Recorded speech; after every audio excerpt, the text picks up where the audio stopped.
चौराजगण्यं पुरुषं ध्यायेराजानबाहुं धृतशरधनुसंबद्धपद्मासनस्थं पीतं वासोवसानं नवकमलदलस्फुरदिनेत्रं प्रसन्नं वामाङ्कारूढसीता मुखकमलविललोचनं नीरदाहं नानालङ्कारदीप्तं ददुतवरदानं मण्डलं रामचन्द्रम् उल्लङ्घ्यसिन्धो सलिलं सलीलं यः शोकवाणी जनकात्मजाया आदाय तन्मयेव ददाहं प्राणां नमोऽस्तु ते प्राञ्जलिराञ्जनेयम् यस्याङ्के च विभाति भूधरसुता देवापगामस्तके भाले मालनिधुर्गले च कर्लं यस्य रसे व्यालना सोऽयं वाग्विभूषणः सुरवरः सर्वाधिपः सर्वदा सर्वः सर्वगतः शिवः सचिवः श्रीशङ्करः पातु माम्। वृंदावन के वृक्ष को मरम न जाने को डाल डाल अल्पार पार में श्री राधे राधे हो। वृंदावन शोभन नहीं नंदगाम शोभा बंसी घट शोभट नहीं कृष्ण नाम शोभा। राधा तुम वरभागिनी कौन तपस्या की तीन लोक तारण तरण सोते आधी। बोले श्री बालकृष्ण भगवान की जय। श्री वृंदावन बिहारी लाल की जय। श्रीमद्भागवत महापुराण की जय। श्री सुखदेव जी महाराज की जय। वेदव्यास भगवान की जय। श्री परीक्षित महाराज की जय। जय जय श्री राधे जय जय श्री राधे जय जय श्री राधे। परम गवे भगवत स्वरूप अकारण करुणा करुणालय भगवान कल्पतरु तरित द्विविंद पीतांबरधारी भगवान श्री बालकृष्ण लाल जी की गांगई प्रतिमूर्ति श्रीमद्भागवत महापुराणांतर्गत आज चतुर्थ दिवस की कथा में प्रवेश करने से पूर्व अपने मनवाणी को पवित्र करते हुए माता भक्ति को अपने हृदय में विराजमान कराते हुए आइए भगवान नाम का स्मरण कीर्तन और उसके बाद पुनः आगे कथा में प्रवेश करेंगे। मेरा गोपाल गिरधारी जमाने से निराला है। मेरा गोपाल गिरधारी जमाने से निराला है। मेरा गोपाल गिरधारी जमाने से निराला है।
रोपोस हो जाना।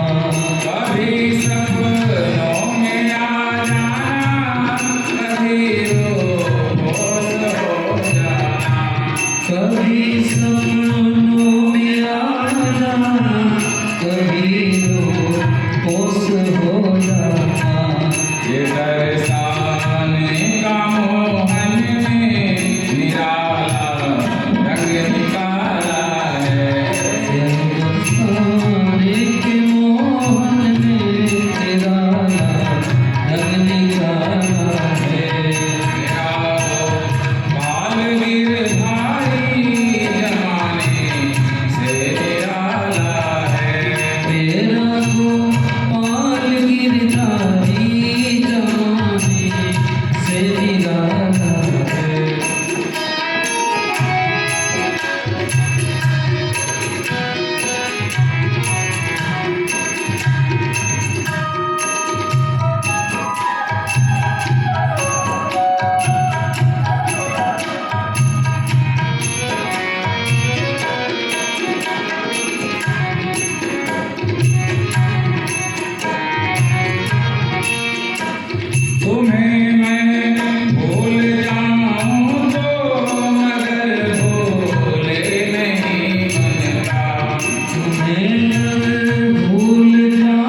से निराले। बोले श्री बाल कृष्ण भगवान की जय। जय कृष्ण भगवान की जय। श्रीमद् भागवत महापुराण की जय। जय जय श्री राम। जय जय श्री राम। आइए, कल की कथा में हम लोगों ने बहुत सारे प्रसंगों का श्रवण किया, जिसमें जड़ भरत जी के प्रसंग को और अजामिलोपाख्यान बहुत महत्वपूर्ण कथा थी कि कैसे अजामिल ने सिर्फ अपने पुत्र के नाम नारायण रख देने के चलते भगवान के परम धाम में चला गया। सिर्फ नारायण नाम लेने मात्र से वैसा पापी अजामिल जब तर गया, तो ये सोच लीजिए कि अगर हम अपने जीवन में दिन भर में अगर एक बार भी नारायण का नाम या राम का नाम या कृष्ण का नाम लेते हैं तो उसका क्या प्रभाव हो सकता है। भगवान कहते हैं अन्यास चिंतयन्तो मां ये जनाः पर्युपासते तेषां नित्याभियुक्तानां योगक्षेमं वहाम्यहम्। गीता में भगवान अर्जुन से कहते हैं कि अर्जुन, जो व्यक्ति अन्यास चिंतयन्तो मां, जो अनन्य होकर के किसी अन्य को उस समय अपने दिमाग में न बैठाए, सिर्फ मेरे को ही उस समय कोई अन्य भाव न रहे, और जो व्यक्ति ऐसा चिंतन करता है चाहे दिन भर में एक बार भी कर ले, तो तेषां नित्याभियुक्तानां योगक्षेमं वहाम्यहम्। उस अभियुक्त का नित्य ही योग और क्षेम का वहन मैं करता हूँ। अहम वहामि, भगवान स्वयं कहते हैं कि अहम वहामि, मैं वहन करता हूँ। तो इसलिए भगवान का नाम काम करते रहिए, लेकिन भगवान का नाम भी स्मरण होना चाहिए, क्योंकि हमको संसार में भेजा तो उसी ने है और हमको किसी न किसी उद्देश्य से भेजा है। ये कहिए कि संसार में आने के बाद माया के चक्कर में फंस करके हम अपना उद्देश्य भूल जाते हैं, लेकिन काम करते रहना है, उद्देश्य को नहीं भूलना है। अब परीक्षित जी प्रश्न करते हैं भगवान सुखदेव जी से कि कस्य हेतुः परित्यक्ता आचार्याणि मनःसुराः एतदश्च भगवन् शिष्याणामक्रमं गुरु। महाराज, मैंने सुना है कि देवराज इंद्र को एक बार बृहस्पति गुरुदेव जो हैं उन्होंने त्याग दिया था। आखिर ऐसा क्या कारण था कि देवराज इंद्र को बृहस्पति भगवान ने त्याग दिया था? सुखदेव जी ने कहा कि राजन, एक समय की बात है कि देवता लोग अपनी सभा में विराजमान थे और वहां पर सभी ऋषि महर्षि बड़े बड़े लोकपाल बैठे हुए थे। नृत्य गान चल रहा था और संयोग से उसी समय गुरु बृहस्पति इंद्र की राज्यसभा में पधारे। लेकिन जो देवराज इंद्र हैं वो राज्यसभा में अपने नृत्य और आनंद के इतने विभोर हो गए थे, इतने आनंदित हो गए थे कि उनको गुरुदेव का अभिवादन करना है, गुरुदेव को प्रणाम करना है, ये सब भूल गए और गुरुदेव का उन्होंने अभिनंदन नहीं किया, उनका स्वागत नहीं किया। तो गुरुदेव को बहुत दुख लगा। बताओ, या इंद्र आज जिस पदवी पर विराजमान है उसमें कहीं ना कहीं मेरा बहुत बड़ा योगदान है। यदि मेरा योगदान न होता तो इंद्र इस पदवी पर न होता। लेकिन फिर भी मेरे स्वर्ग में आने के बाद इंद्र ने मेरा अभिवादन नहीं किया और नृत्य गान में मग्न है। इसको ये भी समझ में नहीं है कि हमारे गुरुदेव आए हैं। तो बहुत दुखित होकर के और उन्होंने तुरंत ही उस राज्यसभा से चले गए। राज्यसभा से चले गए, लेकिन राज्यसभा से नहीं, इंद्र का ही मानसिक तौर पर इंद्र का उन्होंने त्याग कर दिया। ततो निर्गत्य सहसा कविरांगिरसः प्रभो आययौ स्वगृहो तूष्णीं विद्वान् श्रीमद्विप्रियताम्। अब क्या हो, बाद में जब वो चले गए तो इंद्र के मन में बड़ी संशय हुआ।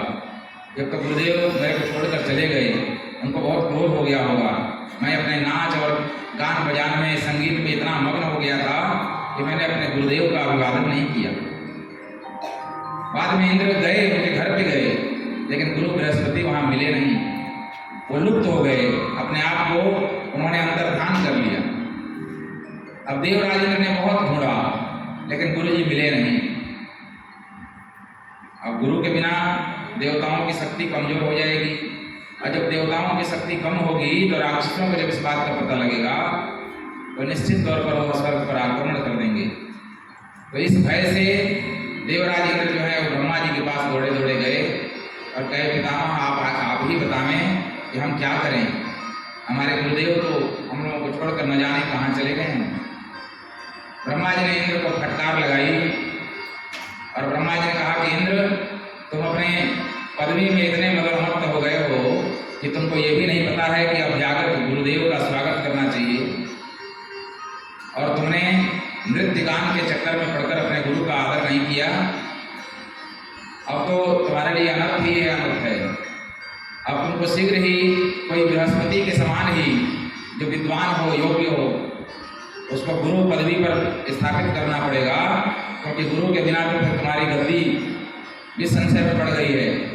अब कहीं राक्षसों को यदि इस बात का पता लगा तो तुरंत ही आपकी गद्दी छीन लेंगे, इसलिए शीघ्र ही आप गुरु की व्यवस्था कीजिए।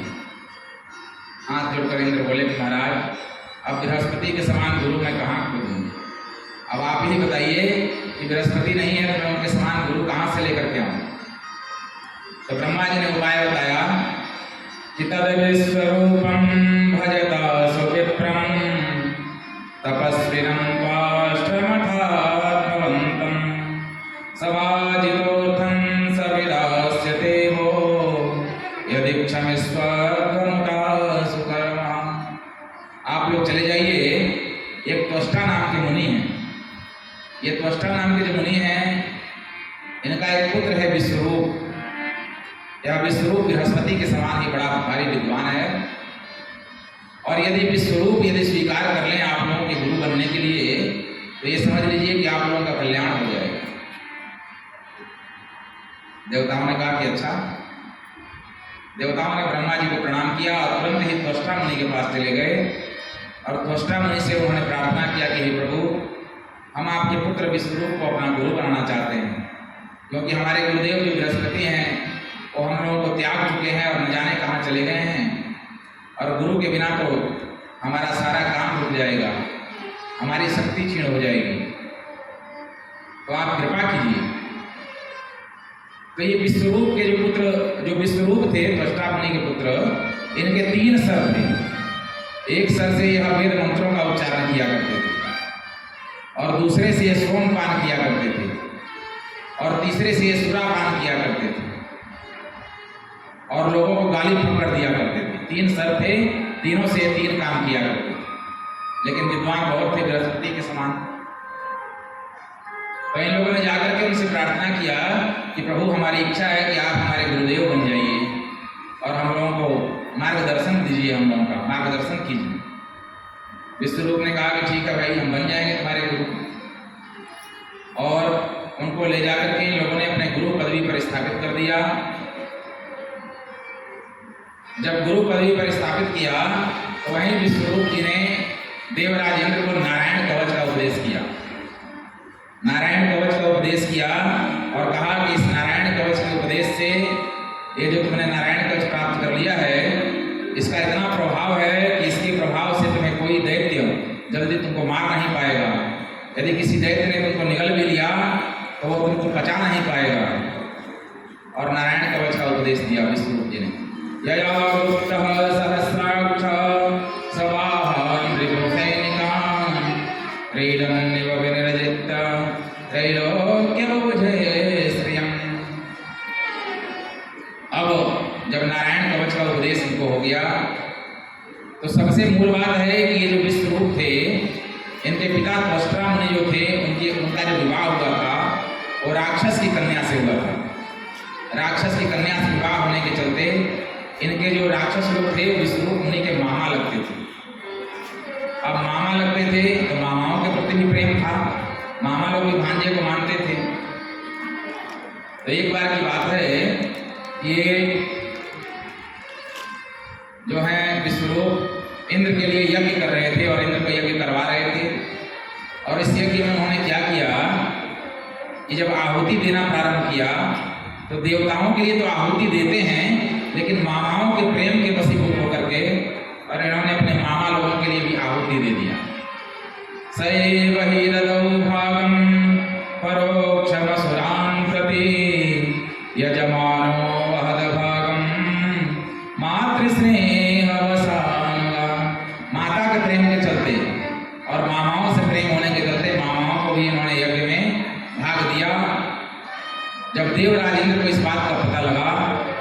देवराजेंद्र को बहुत क्रोध हुआ और देवराजेंद्र ने क्या किया कि बिना विचारे तुरंत ही ब्रह्मास्त्र लेकर के और विश्वरूप मुनि का सर काट दिया। विश्वरूप मुनि का तीनों सर कट गया और तीनों जब सर कटा तो तीनों धड़ से जो रक्त निकला उससे एक से गौरैया, एक से तीतर और एक से पपीहा नाम के पक्षियों की उत्पत्ति हुई और वहीं से तीतर, गौरैया और पपीहा ये तीन पक्षी हुए। लेकिन अब इन्होंने एक ब्राह्मण को मार दिया इंद्र ने, तो इंद्र को तुरंत ही ब्रह्म हत्या लग गया। इंद्र को ब्रह्म हत्या लगा और इधर त्वष्टा मुनि को यह बात पता लगी कि इंद्र ने मेरे पुत्र विश्वरूप को मार दिया है।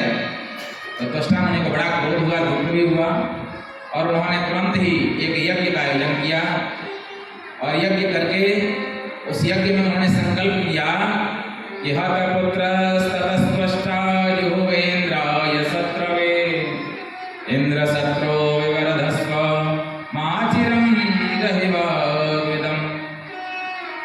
इस यज्ञ से ऐसा पुत्र हो जो इंद्र को मारने वाला हो, इंद्र का शत्रु के समान इंद्र को मारने वाला पुत्र इस यज्ञ से उत्पन्न हो।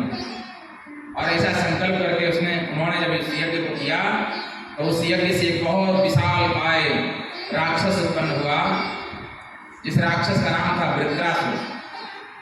यह वृत्रासुर बहुत बड़ा बलवान था, कोई भी देवता इसको पराजित नहीं कर सकते थे। और क्योंकि संकल्प यही हुआ है कि इंद्र को मारने वाला हो, इंद्र का शत्रु हो। अब जब ये पैदा हुआ तो हाथ जोड़ करके अपने पिता त्वष्टा मुनि से कहता है कि प्रभु मेरे लिए क्या आज्ञा है, आपने मुझे क्यों उत्पन्न किया है? तो बोले मैंने तुमको इसलिए उत्पन्न किया है कि तुम्हारे बड़े भाई विश्वरूप को इंद्र गुरु बनाकर ले गया और उसने गुरु बनाकर ले जाने के बाद उसका वध कर दिया। तो बोले कि तो मुझे क्या करना है? बोले कि तुम जाओ इंद्र का वध करो। जब इंद्र का वध करने के लिए आदेश हुआ तो वृत्रासुर दौड़ते हुए आया और उसने इंद्र से युद्ध करने के लिए इंद्र को चुनौती दिया, ललकारा। तो इंद्र भी अपनी सेना लेकर के चले गए और सेना लेकर चले गए। कोई अस्त्र शस्त्र उसके शरीर पर काम नहीं करता था। इंद्र ने समस्त अस्त्र शस्त्रों का प्रयोग कर दिया लेकिन कोई अस्त्र शस्त्र काम नहीं आया। और अंत में उसने क्या किया कि इंद्र को ही उठा करके और निकल गया। जब इंद्र को निकल गया, अब क्योंकि विश्वरूप ने इंद्र को नारायण कवच का उपदेश दिया था और उनको कहा था कि इस नारायण कवच के फलस्वरूप तुमको ये होगा कि कोई भी राक्षस तुमको मार नहीं पाएगा। तो जब उसको निकले इंद्र को, तो इंद्र पेट में ही जाकर के नारायण कवच का पाठ करने लगे। हरे रविदभ्याम मम सर्वरक्षाम न्यस्तांग्रिपद महापतकेन्द्र पृष्ठ दरावरि चरमासि गदेषु चाप पासां दधानेष्ठ गुणेष्ठ बाहु। नारायण कवच का पाठ जब पेट में किया तो उस नारायण कवच के प्रभाव से इंद्र का शरीर जो है तपने लगा। ऐसा तपने लगा जैसे मानो अग्नि के गोले को उसने खा लिया। ऐसा लगा कि वृत्रासुर ने आग के गोले को खा लिया है। जब उसको अपने पेट में बहुत ज़्यादा गर्मी होने लगी, आग तरह जलने लगा, तो उसने तुरंत ही मुंह में हाथ डाल करके उल्टी कर दिया। और उल्टी किया तो इंद्र तो बाहर आ गए। इंद्र बाहर आ गए तो इंद्र डर के मारे तुरंत भागने लगे वहाँ से। और इंद्र को ये बात समझ में आ गई कि अब इस वृत्रासुर को परास्त करना हमारे बस की बात नहीं है। तो जाकर ब्रह्मा जी से प्रार्थना किया कि प्रभु इस वृत्रासुर को कैसे मारा जाए, क्योंकि हमारे सारे अस्त्र शस्त्र विफल हो गए। हम सारे देवता मिलकर के भी इस वृत्रासुर का अकेले सामना नहीं कर पा रहे हैं। बोले कि इंद्र यदि इस वृत्रासुर को मारना है तो आपको दधीची मुनि के पास जाकर उनके हड्डी की याचना करनी पड़ेगी। आज उनका हड्डी यदि उस हर्ष प्रसन्नतापूर्वक हड्डी तुमको दान कर दें तो उन हड्डियों से अस्त्र शस्त्र बनेंगे और उस अस्त्र से एक वज्र बनेगा जिसके माध्यम से यह वृत्रासुर युद्ध में मारा जा सकेगा। अब सारे देवता हाथ जोड़ करके और दधीची मुनि के पास जाकर के प्रार्थना करने लगे कि हे प्रभु, मानव कल्याण के लिए, देवताओं के कल्याण के लिए आपको हम लोगों को कुछ देना चाहिए। हाथ जोड़कर प्रार्थना करने लगे। दधीची ने कहा कि मेरे पास क्या है, मैं तो तपस्वी हूँ। अब हम तपस्वी के पास तो मात्र 3 चीज़ होता है, लोटा, सोटा और लमोटा। लोटा है, डंडा है और लमोटा है। इसके अलावा तो मेरे पास कुछ भी नहीं है। मेरे से क्या चाहते? हाथ जोड़कर देवताओं ने कहा कि बाबा, हमको परम पितामह ब्रह्मा जी ने कहा है कि यदि दधीची अपने हड्डियों को दे दें आप लोगों को, तो उनके हड्डी से अस्त्र शस्त्र बनाए जाएंगे और उन्हीं अस्त्र शस्त्रों के माध्यम से वह जो वृत्रासुर है मारा जा सकेगा। तो दधीची मुनि ने कहा कि ठीक है भाई, जब ऐसी बात है तो आप लोग मेरी हड्डी ले लीजिए। और तुरंत ही उन्होंने संकल्प करके और योग के द्वारा अपने शरीर का त्याग कर दिया और उनके प्राण चले गए भगवान के दिव्य धाम को चले गए। और उनका शरीर जो है धीरे धीरे इंद्र लोगों ने, कहते हैं लोग कुछ लोग कि उसके ऊपर सत्तू डाल दिया, गाय से चटवा दिया, कुछ लोग कुछ अनेक बातें करते हैं, और हड्डी लेकर के इंद्र चले गए। इंद्र लेकर गए और उन्होंने विश्वकर्मा को बुलाकर कहा कि महाराज, इन हड्डियों से आप अस्त्र बनाइए। तो उन हड्डियों से कई अस्त्र बने। एक तो भगवान शंकर का पिनाक धनुष बना, भगवान विष्णु का सारंग धनुष बना, और अर्जुन के पास जो बाण धनुष था गांडीव, वो भी उससे बना। और बाकी जो हड्डी बच गए उससे उन्होंने वज्र का निर्माण किया। और उसी वज्र को लेकर के देवराज इंद्र जो है वृत्रासुर से युद्ध करने के लिए गए। वृत्रासुर से युद्ध करने लगे, लेकिन तब भी वह इनके ऊपर भारी हो रहा। लेकिन किसी तरह से वृत्रासुर के ऊपर वज्र का जब प्रहार हुआ तो वृत्रासुर जो है उसका एक बाँह कट गया। फिर भी वह दूसरे बाँह को लेकर के ही युद्ध में इनसे दौड़ने लगा मारने के लिए। फिर वज्र मारा तो दूसरा बाँह कट गया। फिर भी वह मुंह खोल करके और इंद्र को निगलने के लिए दौड़ रहा है। फिर इंद्र ने क्या किया कि उसके गले को काट दिया, और जब गले को काटा तो उसके शरीर से दिव्य ज्योति निकली, और वह दिव्य ज्योति जो है भगवान की स्तुति करने लगी। अब परीक्षित जी कहते हैं, महाराज तो बड़ी आश्चर्य की बात है, ये राक्षस है और ये भगवान के प्रति इसकी इतनी श्रद्धा कैसे? राक्षस होकर के भी इसके मन में भगवान के प्रति श्रद्धा है, ये आश्चर्य की बात है। तो समझ में नहीं आ रहा ऐसा क्यों है? तो सुखदेव जी कहते हैं, राजन, आसिराज्रा सार्वभौमः सूरसेन सुवैनृप चित्रकेतुरितिख्यातो यस्यास्य कानरुन्महि। ये जो वृत्रासुर है ये इस जन्म में तो राक्षस है, लेकिन पूर्व जन्म में ये भगवान का परम भक्त था और इसका नाम था चित्रकेतु। और ये जो है राजा था और भगवान का इतना बड़ा भक्त था कि भगवान ने इसको एक दिव्य विमान दे रखा था और कहा कि इस विमान पर जब तुम बैठोगे तो तुम किसी भी लोक में, चाहे वो ब्रह्मलोक हो, चाहे वो शिवलोक हो, चाहे विष्णु लोक हो, सब जगह तुम्हारी गति होगी। विमान जहाँ जहाँ जाएगा वहाँ तक तुम जा सकते हो बिना रोक टोक, तुमको कोई रोक नहीं पाएगा। लेकिन यह चित्रकेतु के साथ एक समस्या थी कि इसकी हजारों पत्नियां थी। विवाह तो इसने बहुत सारे किए थे, लेकिन इसको भी कोई संतान नहीं। संतान न होने के चलते हमेशा दुखी रहा करता। एक बार क्या हुआ कि इसके राज्य में अंगिरा मुनि और नारद जी दोनों लोग इसके राजभवन में आए। राजभवन में आए तो इन्होंने, चित्रकेतु राजा ने अंगिरा मुनि और नारद जी का बड़ा भव्य स्वागत किया और स्वागत करके हाथ जोड़ करके रोने लगा कि प्रभु, सारा वैभव है, हजारों स्त्रियां हैं, लेकिन मेरे कोई संतान नहीं है, इसी बात की चिंता बनी रहती है। अंगिरा मुनि ने कहा, राजन, हम देखते हैं कि तुमको कोई संतान का योग है नहीं।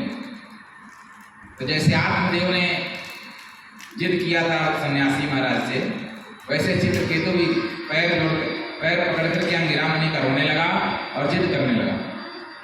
अंगिरा मुनि ने कहा, राजन, तुमको पुत्र तो हो जाएगा, लेकिन वह पुत्र जो है तुमको बहुत सुख भी प्रदान करेगा और तुमको दुखी भी बहुत करेगा। दोनों बातें बताई उन्होंने। जब उन्होंने कहा तो बोला कि ठीक है महाराज, मुझे पुत्र मेरा सुख दे या दुख दे उससे मुझे फर्क नहीं पड़ता, लेकिन मुझे पुत्र चाहिए। बोले ठीक है, चलो। एक फल दिया, कहा रानी को ले जाकर खिला दो, फल खाने से रानी को पुत्र होगा। अब जो राजा की सबसे छोटी रानी थी, उस रानी को ले जाकर उसने फल दिया और उस रानी ने उस फल को खा लिया। फल को खाने के बाद रानी ने गर्भ धारण किया और रानी को 9वें महीने के बाद एक सुंदर सा बालक हुआ। और बालक जब हुआ तो राजा के पूरे राज्य में आनंद की लहर दौड़ गई, चारों तरफ उत्सव मनाए जाने लगे। राजा बहुत प्रसन्न हुआ कि मैं जिस पुत्र को पाने के लिए न जाने कितना विवाह किया, लेकिन आज तक मेरे को पुत्र नहीं हुआ और इसी के प्रसाद से मुझे पुत्र हुआ। अब हुआ क्या कि पुत्र हो जाने के बाद राजा का जो आकर्षण है वो छोटी रानी के प्रति बढ़ गया। राजा और रानियों को के पास कम जाने लगा और छोटी रानी के पास ज़्यादा जाने लगा, क्योंकि उसके पास पुत्र है तो उसके प्रति मोह भी ज़्यादा है राजा का। जब काफ़ी दिन बीत गया तो रानियों के मन में होने लगा कि देखो, पहले राजा हम लोगों के पास भी आते थे, बैठते थे, और जब से इस छोटी रानी को पुत्र हुआ है तब से राजा ने हम लोगों के पास आना जाना छोड़ दिया। और इस सबका जड़ कौन है? पुत्र। तो क्यों ना हम सब मिलकर के इस पुत्र को ही समाप्त कर दें। न ये पुत्र रहेगा और न राजा का रानी के प्रति ज़्यादा मोह रहेगा। राजा जैसे हम लोगों के पास पहले आते जाते थे वैसे अब भी आएंगे जाएंगे। तो सारी पत्नियों ने क्या किया? विचार विमर्श किया और अंत में निर्णय पर पहुंची। विष मंगाया चोरी छुपे, और विष मंगा करके जब दासी बच्चे को खिला रही थी, झुला रही थी और दूध पिला रही थी, तो सारी रानियां उस दासी के पास गईं और दासी से बोली कि अरे मेरा भी तो पुत्र है, हम लोगों का भी तो ये पुत्र है, तो हम लोगों को भी थोड़ा सा इसको दूध पिलाने दो, हम लोगों को भी झूला झुलाने दो, जाओ तुम दूसरा काम धाम देखो, हम लोग बालक को देखेंगे। और वहां पर उस बालक की माँ तो थी नहीं, माँ कहीं और थी। अब जब दासी चली गई, दासियों ने क्या किया और रानियों ने क्या किया कि विद्वेषनष्टमतयः स्त्रियो दारुणचेतसः गरं ददुः कुमाराय द्रुमृषा नृपते प्रति। दूध में विष मिलाकर के और उस बालक को पिला दिया। अब बालक क्या जानता है कि इसमें विष है कि अमृत है? बालक को कुछ पता नहीं। बालक ने दूध पी लिया और बालक की मृत्यु हो गई। मुंह से फेन सब निकल आया उसको। अब पूरे नगर में और फिर रोने भी लगी। जब बालक मर गया तो सब छाती पीट पीट कर वहीं बैठ कर रोने लगी। अरे पता नहीं क्या हो गया, लाला बोल नहीं रहा है, बेटे के मुंह से कोई आवाज नहीं आ रही है, न इसके हाथ पैर हिल रहे हैं, न आंखें खुली हैं, पता नहीं क्या हो गया। अब जब राजा ने सुना और छोटी रानी ने सुना कि पुत्र को पता नहीं क्या हो गया, उसके हाथ पैर हिल नहीं रहे हैं, आंखें नहीं खुल रही हैं, मुंह से कुछ बोल नहीं रहा है, अब दौड़े दौड़े आए लोग। जब देखा तुरंत ही वैद्य को बुलाया गया। राज्य वैद्य आए, उन्होंने जब उसका नाड़ी पकड़ा तो कहा कि महाराज अब तो ये नहीं रहे, क्योंकि इनकी नाड़ी बंद हो गई है, सांसें रुक गई हैं। राजा और रानी छाती पीट पीट कर रोने लगे और सारी रानियां जिन्होंने जहर दिया तो वो भी छाती पीट पीट के दिखावे के लिए रो रही हैं। जब राजा रो रहे थे उसी समय नारद जी का पुनः इनके यहाँ आगमन हुआ। अब नारद जी को जब देखे तो वहां से हट करके जाकर नारद जी के पैरों में पड़कर रोने लगी। नारद जी ने कहा, राजन, हमने तुमसे पहले ही कहा था कि तुम्हारा जो पुत्र होगा वो तुमको बहुत अपार हर्ष प्रदान करेगा और उससे तुमको बहुत पीड़ा भी प्राप्त होगी, क्योंकि हम तुमसे बार बार कह रहे थे कि तुम्हारे जीवन में कोई पुत्र का संयोग नहीं है। विधाता ने तुम्हारे लिए पुत्र नहीं लिखा, लेकिन फिर भी तुम विधाता के मेट को मिटाना चाहते थे, लेख को, और विधाता के लेख को तो कोई मिटा नहीं पाया है। तुमने जबरदस्ती ऋषि से हट किया। चलो खैर, ऋषि ने अपना प्रभाव दिखाते हुए तुमको पुत्र तो प्रदान किया, लेकिन ये पुत्र तुम्हारे भाग्य में नहीं था, इसलिए हम मृत्यु को प्राप्त कर। तो राजा को बहुत प्रकार से समझाया नारद जी ने। राजा को किसी तरह से सांत्वना दी, राजा शांत हो गए। एक बार की बात है, ये घटना घटे हुए काफी दिन बीत गया, राजा धीरे धीरे अपने आप को संभाल लिए।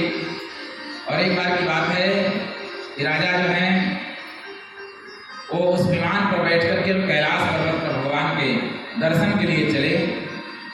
और दर्शन के लिए जब कैलाश पर गए तो कैलाश पर क्या देखा कि भगवान जो भोलेनाथ हैं वो माता पार्वती को अपने गोद में बैठा लिए हैं और बड़े बड़े ऋषि महर्षि बैठे हुए हैं और उनको राम की कथा सुना रहे हैं। अब वहां पर जब जब जाकर के उसने ये दृश्य देखा चित्रकेतु ने, तो चित्रकेतु के मन में हुआ कि अरे ये बताओ, ये भोले बाबा हैं और एक तो इनका नाम दिगंबर है, दिशाओं को भी जो वस्त्र के रूप में धारण करते हैं, नंग धड़ंग रहते हैं, और उसमें भी अपने धर्म पत्नी को अपने गोद में बैठाए हैं, और सामने एक से एक बड़े बड़े ऋषि महर्षि सब विराजमान हैं।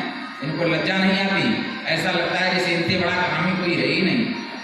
पत्नी को गोद में बैठाना है तो अकेले में बैठाए, इतने ऋषि महर्षियों के सामने अपनी पत्नी को गोद में बैठाए।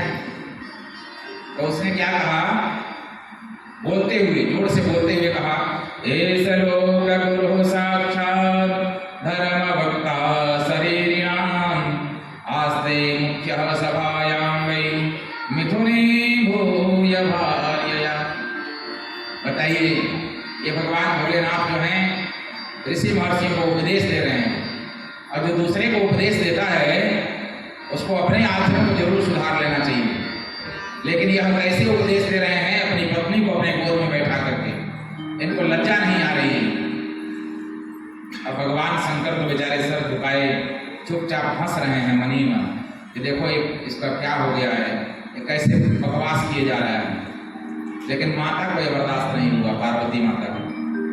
अब पार्वती माता खड़ी हो गई और उन्होंने कहा, न वेद धर्मं किल पद्मयोनि न ब्रह्मपुत्रा भृगुनारदाद्यः न वै कुमारः कपिलो मनुश्च यो नो निषेध्यन्त्यति वर्तिनम्।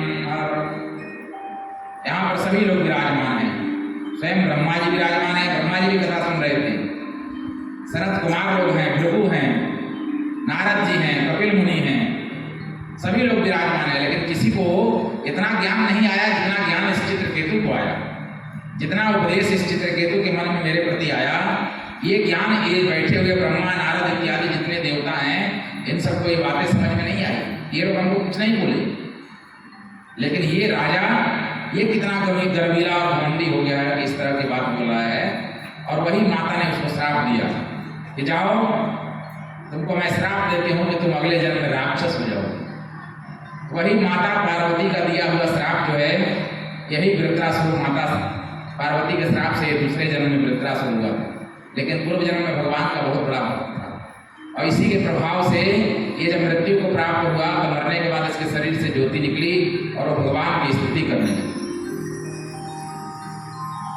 तो इस तरह से वृत्रासुर का प्रसंग सुनाया भगवान ने। अब आगे फिर परीक्षित जी ने प्रश्न किया है कि वरदो यदि मे ब्रह्मन् पुत्रमिन्द्रहणं कृणे अमृत्युं मृतपुत्राहं येन मे घातितो सुतौ। एक बार जो दिति माता हैं, वो दिति माता ने आकर के कश्यप ऋषि के चरणों में प्रणाम किया और कश्यप ऋषि की सेवा करने लगी। जब कश्यप ऋषि की सेवा करने लगी तो कश्यप ऋषि ने कहा कि देवी क्या बात है, बहुत सेवा हो रही है, कुछ चाहिए क्या? तो बोले कि हाँ महाराज चाहिए। तो बोले क्या चाहिए बताइए। बोले कि प्रभु मैं आपसे एक ही वरदान चाहती हूँ, मेरे जो भी पुत्र उत्पन्न होता है उसको किसी न किसी तरह से इंद्र जो है मार देता है, और इंद्र न मारे तो इंद्र की सहायता करने के लिए विष्णु उसको मार देते हैं। तो प्रभु मैं ऐसा चाहती हूँ कि मेरे को कोई ऐसा पुत्र हो जिसको इंद्र कभी मार न पाए और इंद्र को पराजित कर दे। भगवान ने कहा कि जरूर ऐसा होगा, तुमको ऐसा पुत्र होगा, मैं तुमको ऐसा आशीर्वाद देता हूँ, लेकिन तुमको एक वर्ष तक तुमको पुंसवन व्रत का पालन करना पड़ेगा। उसमें तुमको खूब पवित्रता से रहना पड़ेगा, तुमको अगली से पानी नहीं पीना होगा, तुमको कोई गंदा चीज नहीं छूना होगा, तुमको अपना नाखून नहीं काटना होगा 1 वर्ष तक, हैं? तुमको किसी को दुर्वचन नहीं बोलना होगा, झूठ नहीं बोलना होगा, किसी का जूठा नहीं खाना होगा, बासी नहीं खाना होगा, बहुत आचरण से पवित्रता से रहना पड़ेगा। और ये जान लो कि 1 वर्ष के भीतर यदि इसमें किसी प्रकार की कोई त्रुटि हुई तो तुम्हारे पुत्र को इंद्र ही मार देगा गर्भ में। तो इसलिए देवी इस बात का ख्याल रखना। उन्होंने कहा महाराज मैं इसका भरपूर पालन करूँगी। अब 1 वर्ष के लिए माता को पुंसवन व्रत का पालन करना है। अब माता बड़ी सावधानी से पुंसवन व्रत का पालन करने लगी। इनके पेट में बालक, गर्भ में इनके बालक आ गया। और जब ये पुंसवन व्रत का पालन करने लगी तो स्वयं साक्षात देवराज इंद्र आकर इनकी सेवा करते हैं। इसलिए कि जब इनके व्रत में किसी प्रकार की कोई कमी आएगी, त्रुटि आएगी, तो मैं इनके गर्भ में प्रवेश करके गर्भस्थ शिशु को मार डालूंगा। क्योंकि इंद्र जानते हैं कि मेरे को ही पराजित करने के लिए मेरा शत्रु ही अपने गर्भ में पाल रही है। और मेरी माता होते हुए, सौतेली माँ है ना, माता होते हुए भी इनके मन में कैसी भाव है कि ये मेरे को पराजित करना चाहती है अपने पुत्र के द्वारा। तो इंद्र आकर उनकी सेवा करते हैं और इंद्र उनका छिद्रान्वेषण कर रहे हैं कि कहीं किसी प्रकार से इनसे कोई गलती हो और उस गलती को पाकर के मैं इनके गर्भ में प्रवेश करूं और बालक को मारूं। तो इंद्र सेवा कर रहे हैं और ये पुंसवन व्रत का पालन कर रही हैं। ऐसे करते करते जब 4-5 महीना बीत गया, किसी प्रकार की कोई त्रुटि नहीं हुई, इंद्र भी सेवा करते रहे। अचानक एक दिन कुछ ऐसा हुआ कि इनसे किसी प्रकार की कोई भूल हुई और इनके पुंसवन व्रत में थोड़ा सा गलती कोई हुआ और उस गलती को देखकर इंद्र तुरंत ही गुप्त रूप से इनके गर्भ में प्रवेश कर गए। गर्भ में प्रवेश करके उस गर्भस्थ शिशु को इन्होंने क्या किया, अपने वज्र से 7 टुकड़े कर दिए। गर्भ में ही 7 टुकड़ा कर दिया। लेकिन उस पुंसवन व्रत के प्रभाव से, क्योंकि 5 महीना तो कर लिया था इन्होंने, 5 महीना किसी प्रकार की कोई बाधा हुई नहीं थी, तो उस पुंसवन व्रत के प्रभाव से वह 7 बालक जो हैं वो गर्भ में मृत्यु को प्राप्त नहीं हुए। वो 7 हाथ जोड़ करके इंद्र से कहते हैं कि अरे भाई, हमें क्यों मार रहे हो? हमने तुम्हारा क्या बिगाड़ा है?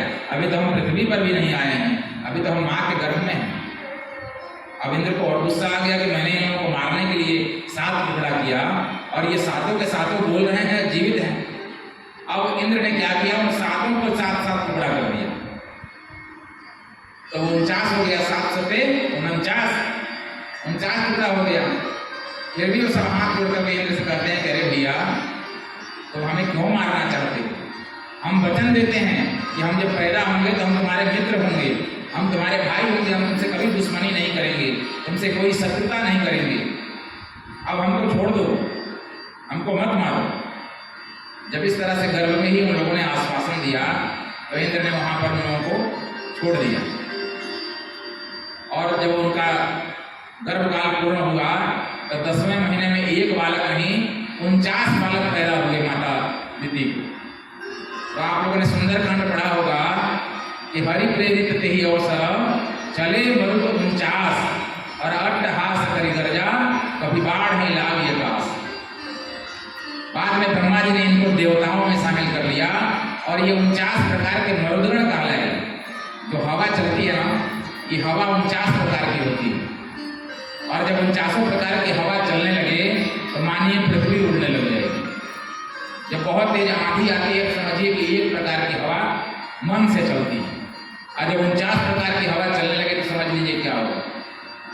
तो जब प्रलय का समय आता है, जब प्रलयकालीन जब ब्रह्मा जी प्रलय करते हैं, तब ये 49 वायु करते हैं, संपूर्ण सृष्टि को उड़ा देते हैं। तो यही 49 मरुद हैं जिनको वायु कहा जाता है, वायु उन्हीं का दूसरा रूप। बोले 49 मरुद की जय। इस प्रकार से 49 मरुदों का जन्म हुआ। और अब थोड़ा सा हम लोग भगवान का भजन कर लें, उसके बाद आगे कथा चलेंगे। सीताराम सीताराम सीताराम कहिए, गाहे वेद राखे राम, गाहे वेद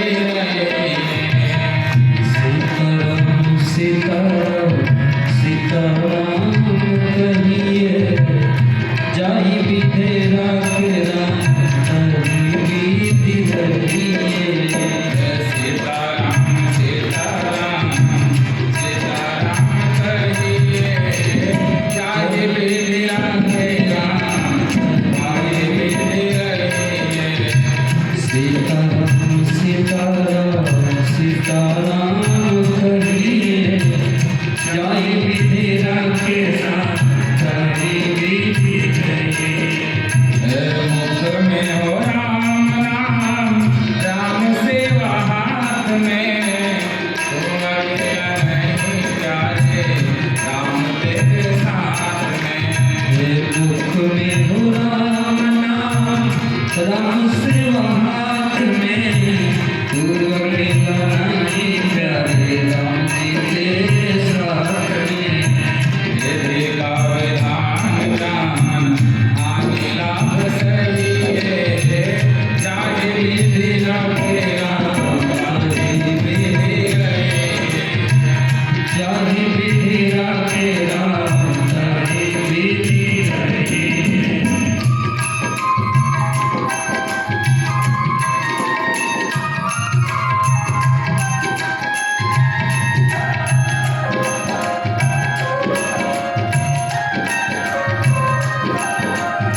लिया अभिमान तो फिर मान नहीं पाएगा, होगा प्यारे वही जो श्री राम जी को भाएगा।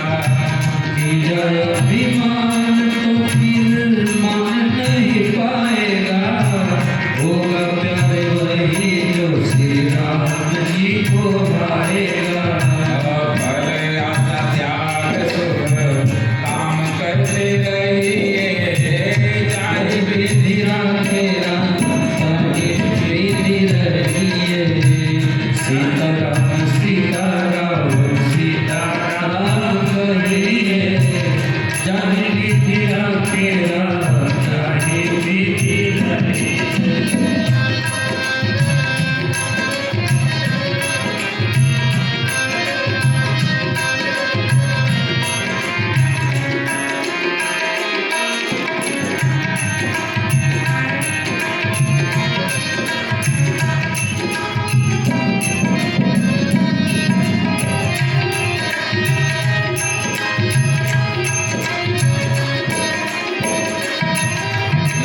जिंदगी की डोर सौंप हाथ दीनानाथ के, महलों में आके चाहे झोपड़ी में बास दे। जिंदगी की डोर सौंप हाथ दीनानाथ के, महलों में राखे चाहे झोपड़ी में बास दे। आशा एक राम जी धन्यवाद निर्विवाद, राम राम कहिए, हरे हरे राम हरे हरे हरे राखे राम हरे हरे। सीताराम सीताराम सीताराम कहिए, हरे विधि राखे राम हरे हरे।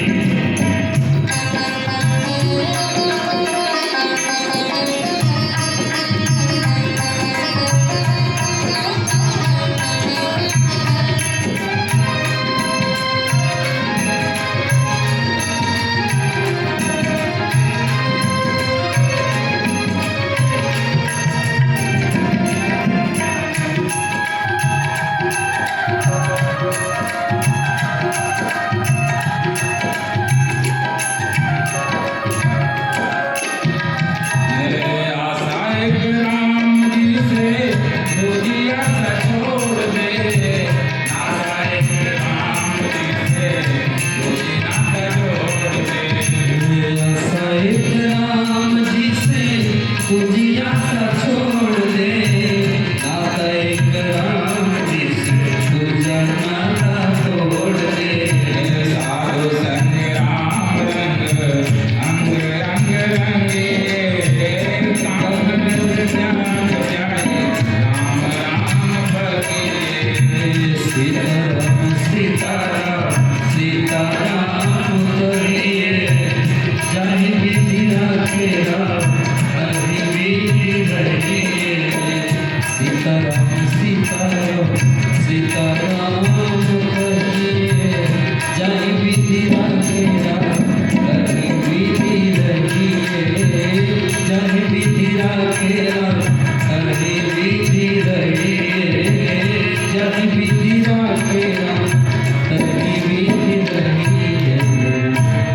बोले श्री बालकृष्ण भगवान की जय, श्री वृंदावन बिहारी लाल की जय। जय जय श्री राधे, जय जय श्री राधे श्याम। अब महाराज परीक्षित जो हैं उन्होंने मरुत गणों की कथा को सुनी।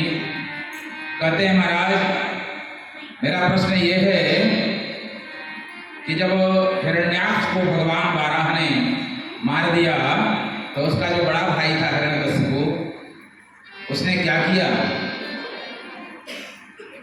बोले कि जब हिरण्याक्ष मर गया तो उसके घर की सारी स्त्रियां जो हैं छाती पीट पीट कर रो रही थी, और उसी समय उसका बड़ा भाई जो हिरण्यकशिपु है वह आकर के और उनको सांत्वना देने लगा और कहता है कि तुम लोग चिंता मत करो। उस विष्णु ने कपटपूर्वक 12 करोड़ सुअर का रूप धारण करके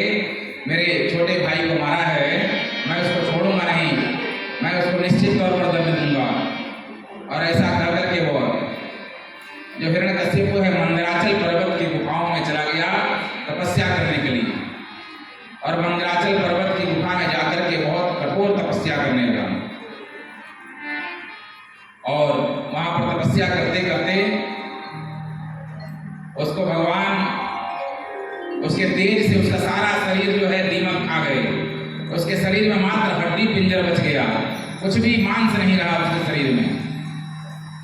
और उसके शरीर से इतना तेज निकलने लगा कि उस तेज से पूरा देवलोक जो है तपने लगा। उसके तपस्या का ऐसा प्रभाव था, बहुत कठोर तपस्या किया था उसने।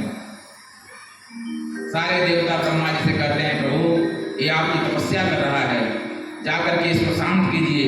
यदि ऐसे ही तपस्या करता रहा तो ये तो स्वर्ग लोक जल करके भस्म हो जाएगा, इसका इतना तेज हो गया है। ब्रह्मा जी ने कहा कि ठीक है भाई, मैं जाता हूँ। और भगवान वहां पर गए और भगवान जाके कहते हैं, उत्तिष्ठ भद्रं ते तपः सिद्धोऽसि काश्यपः वरदोऽहं अनुप्राप्तो म्रियतामेप्सितो वरः। हे पुत्र, हे कश्यप नंदन हिरण्यकश्यपु, आप उठिए, जागिए, अपनी तपस्या का त्याग कीजिए, क्योंकि मैं साक्षात आपके सामने खड़ा हूं। बोलिए आपको क्या चाहिए, वरदान मांगिए।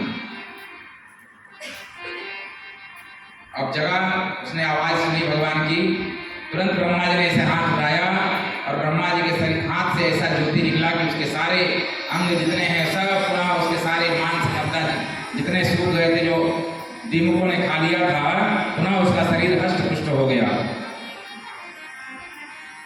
ब्रह्मा जी के हाथ जोड़ करके स्तुति करने लगा कि महाराज, आप तो सृष्टि करता हो, आप विधाता हो, आपने समस्त सृष्टि को बनाई है, मेरे को भी आपने ही निर्माण किया है, मैं आपके चरणों में प्रणाम करता हूँ। ब्रह्मा जी ने कहा कि बहुत मैं तुमको आशीर्वाद देता हूँ, लेकिन मैं जानना चाहता हूँ कि तुमने इतनी कठोर तपस्या की है, तो तपस्या तुमने किस लिए की है, क्या चाहिए तुमको? बोले प्रभु, यदि आप मुझे देना चाहते हैं, अगर आपके मन में देने की इच्छा है, तो मैं अमरता का वरदान चाहता हूँ कि मैं अमर हो जाऊँ, मुझे कोई मार नहीं पाए। ब्रह्मा जी ने कहा कि पुत्र, अमर तो मैं भी नहीं हूँ, मेरी भी गति एक दिन समाप्त होती है। इस संसार में जिसने जन्म लिया है उसको तो मरना ही है, इसका नाम है मृत्यु लोक। तो इसलिए अमरता का वरदान छोड़ करके तो मुझसे जो मांगना है मांग लो, मैं देने के लिए तैयार हूँ। तो कहता है, नांतर बहिर्देवालक्तम मन्यहादपि चायुधैः न भूमो नाम्बरे मृत्यु न नरैर्न मृगैरपि। चलिए, आप अमरता का वरदान आप मुझे नहीं देना चाहते, मत दीजिए, लेकिन मैं जो मांगता हूँ वो सुन लीजिए पहले, और सुन करके तब आप उस वरदान को दीजिए। तो अपनी बुद्धि पूरा लगाया, जितनी बुद्धि है पूरी बुद्धि लगाई, और कहता है, नांतर बहिर्देवालक्तम, न मैं बाहर मरूं और न मैं भीतर मरूं। दिवा न मैं दिन में मरूं, नक्तम रात में भी नहीं मरूं। बोले चलो ठीक है। मन्यहादपि चायुधैः, और आपके द्वारा बनाए हुए सृष्टि के किसी भी अस्त्र शस्त्र, किसी हथियार के द्वारा मेरी मृत्यु न हो। ब्रह्मा जी ने कहा चलो ये भी ठीक है, दिया। और क्या कहता है, न भूमौ नाम्बरे मृत्यु, न मैं पृथ्वी पर मरूं और न मैं आकाश में मरूं। ब्रह्मा जी ने कहा कि ये भी दिया। न नरैर् न मृगैरपि, न मुझे कोई मनुष्य मारे और न मुझे कोई जानवर मारे। बोले कि चलो ये भी दिया। अब अपनी बुद्धि से तो उसने सब कुछ मांग लिया कि मुझे अब कोई मार ही नहीं पाएगा, क्योंकि न मैं ऊपर मरूंगा, न नीचे मरूंगा, न बाहर मरूंगा, न भीतर में मरूंगा, न दिन में मरूंगा, न रात में मरूंगा, न मनुष्य मारेगा, न पशु मारेगा, न अस्त्र से मरूंगा, न शस्त्र से मरूंगा। ब्रह्मा जी ने कहा तथास्तु। अब तो वरदान मिल गया, और जब वरदान मिला तो राक्षस ही होते हैं। दो तरह के व्यक्ति होते हैं, एक सज्जन और एक दुर्जन। तो सज्जन व्यक्ति के पास जब ज्ञान होता है, धन होता है और बल होता है, तो उसका वो दूसरी तरह से प्रयोग करता है। और दुर्जन व्यक्ति के पास जब ज्ञान होता है, बल होता है, धन होता है, तो उसकी दूसरी तरह से प्रयोग करता है। कहते हैं, विद्या विवादाय धनम मदाय शक्तिं परेषां परपीडनाय फलस्य साधोर्विपरीतमेतत् ज्ञानाय दानाय च रक्षणाय। यदि सज्जन व्यक्ति के पास धन हो तो उसका दान करेगा, उपभोग करेगा, और दुर्जन व्यक्ति के पास धन हो तो क्या करेगा? जुआ खेलेगा, मदिरा पिएगा, वैश्यागमन करेगा। सज्जन व्यक्ति के पास यदि बल हो तो अपनी रक्षा करेगा और प्लस उसके आसपास जो लोगों को अत्याचार कोई कर रहा है तो भरपूर प्रयास करेगा कि उसकी रक्षा कर दे। दुर्जन व्यक्ति के पास यदि विद्या है और विद्वान हो गया, पढ़ लिख कर बहुत ज्यादा ज्ञानी हो गया, तो जाकर के जगह जगह लोगों को रोकेगा, गए तुम पढ़े लिखे हो ना, चलो मुझसे शास्त्रार्थ करो। और सज्जन व्यक्ति के पास यदि ज्ञान हो गया तो 2-4 विद्यार्थियों को बैठाएगा, कहोगे पढ़ो, पढ़ना लिखना बहुत जरूरी है, नहीं पढ़ोगे तो संसार में तुमको कोई इज्जत नहीं देगा, कोई सम्मान नहीं देगा। और राक्षस के पास बल हो जाएगा तो खोज करके झगड़ा करेगा। इससे कोई झगड़ा नहीं भी करेगा तो जानबूझकर रास्ते में चलते हुए किसी को शरीर से धक्का मार देगा कि कम से कम किसी बहाने से झगड़ा हो और इसको 2-4 मुक्का दे दो। अब हिरण्यकश्यप तो राक्षस है, और जब राक्षस को बल हुआ तो इसने क्या किया? समस्त देवताओं को पराजित कर दिया, सारे लोकपालों को पराजित कर दिया, यहाँ तक कि अपनी बिरादरी के जितने राक्षस थे सबको परास्त करके और सबका एक छत्र सम्राट बन गया। देवता लोग डर के मारे जिधर से निकलता देवता लोग रास्ता छोड़ देते, छुप करके गुफाओं में, पर्वत की अंदराओं में, जंगलों में छुप कर देवता रहने लगे। पूरे स्वर्ग में, पृथ्वी में, पाताल में, सब जगह उसका साम्राज्य हो गया। अब सारे देवता परेशान हैं। और देखिए भगवान की ऐसी कृपा कि जब ये तपस्या करने के लिए गया था तो इसकी जो धर्म पत्नी है कयाधु जिसका नाम है, इसके गर्भ में एक बालक पल रहा था, गर्भवती थी। तो जब वो तपस्या करने के लिए गया था उसी समय इंद्र ने आकर के और ऐसा सोच करके कि इसका बालक भी तो राक्षस ही होगा, राक्षस का पुत्र तो राक्षस ही होगा, और आज ये तो हम लोगों का शत्रु है ही है, कल इसका पुत्र जब पैदा होगा तो वह भी हमारा शत्रु ही होगा, और वह भी हमको उसी प्रकार तंग करेगा जैसे ये हमको तंग करता है। तो इस समय हिरण्यकश्यप राज्य में नहीं है तो इसकी पत्नी का अपहरण करो, और जब इसको बालक पैदा हो तो तुरंत उस बालक को पैदा होते ही मार दो। देवताओं ने ऐसा करके, और इंद्र ने क्या किया कि उसकी पत्नी कयाधु का उसके न रहने पर अपहरण कर लिया। अब उसको अपहरण करके लिए जा रहे थे, तब तक रास्ते में नारद जी ने देखा, और नारद जी ने इंद्र से कहा, इंद्र क्या कर रहे हो? अब इंद्र ने प्रणाम किया नारद जी को और कहते हैं, महाराज ये हिरण्यकश्यप की पत्नी है और गर्भवती है। बोले कि ये तो अच्छी बात है, गर्भवती है, लेकिन तुम इसको कहाँ लिए जा रहे हो? बोले महाराज मैं इसको इसलिए लिए जा रहा हूँ कि राक्षस का पुत्र तो राक्षस ही होता है, और हिरण्यकश्यप हमारा शत्रु है, तो ये भी जब जन्म लेगा तो हमारा शत्रु ही तो होगा, तो इसलिए इसका जन्म होते ही मैं वध कर दूंगा। इस उद्देश्य से मैं इसको अपहरण के लिए जा रहा हूँ। तो नारद जी ने बहुत फटकार लगाया इंद्र को, और इंद्र से कहा कि तुम्हारे अंदर अगर इतनी शक्ति थी, इतना सामर्थ्य था, तो इसका पति जब इसके घर में था उसके सामने उसको युद्ध में पराजित करके और उसकी पत्नी का अपहरण करके ले जाते, तब मैं तुमको वीर कहता और मैं तुम्हारी निंदा नहीं करता। लेकिन इसका पति इस समय तपस्या करने के लिए गया है और ये गर्भवती है और घर में अकेली है, और उस अवस्था में तुमने इसका अपहरण किया है, इसलिए तुमने बहुत घिनौना कार्य किया है, बहुत कुकृत्य किया है तुमने। धिक्कार है तुम्हारे को देवताओं का राजा होने। अब इंद्र बेचारे सर झुका लिए, तुरंत एक कयाधु को इंद्र से छुड़ा लिया नारद जी, और नारद जी कयाधु को लेकर के अपने आश्रम में चले गए।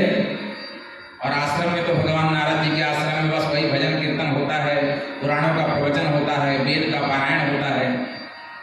अब वो गर्भ में रह रहा बालक इन सब बातों को, वेद के मंत्रों को, कथाओं को, भगवान के नामों को, कीर्तन को, भक्ति, ये सब उसके जीवन में घटने लगा, और बालक गर्भ से ही भक्तिमान होने लगा।